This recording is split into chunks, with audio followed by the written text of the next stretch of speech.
waaleykum salaam wa rahmatulah jërëjëf suñu Xaadim yaa ngi laaj nit ki nga xam ne dafay jàpp am cër bu mu mënta raxas moom masaa ko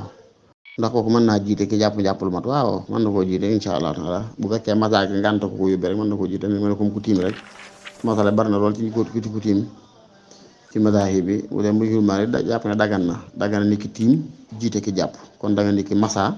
jiite ki raxas bu fekkee li mu war a masaa ngànt ko yóbbee rek masaa li mu masaa ngànt ko yóbbu masaa ko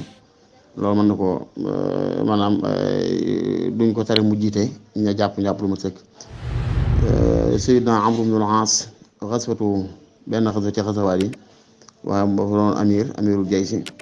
yàlla def nee na mu gént war a sangu farata waaye mu doon jamono ju sedd ñi muta sangu ba daal di tiim daal di jullee mais bi nekkee nag ñu jàmbar ko yénti sax wax ko ne ko yénti bi ne ko Amr sallayta bi naasi wa anta junub da nga am janaba di jiite nit ñu julli mu ne ko déedéet la ma tee sangu de mooy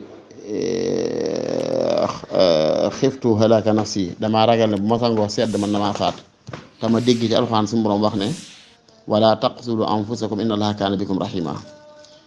bul def lu lay rey ndax yàlla da laa yërëm yént bi daal di ree waxut dara te dañ déggee ne kon istidlaal bi wér na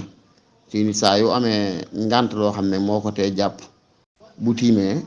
salaaxiyaat yan mayeen ko jàpp yëpp te mooy julleeg jàng alxuraan ak jiiteeg lépp rek da koy daal di am incha allah taala ginnaaw ngànt ko tax a def wala taala ahlam bi sawaab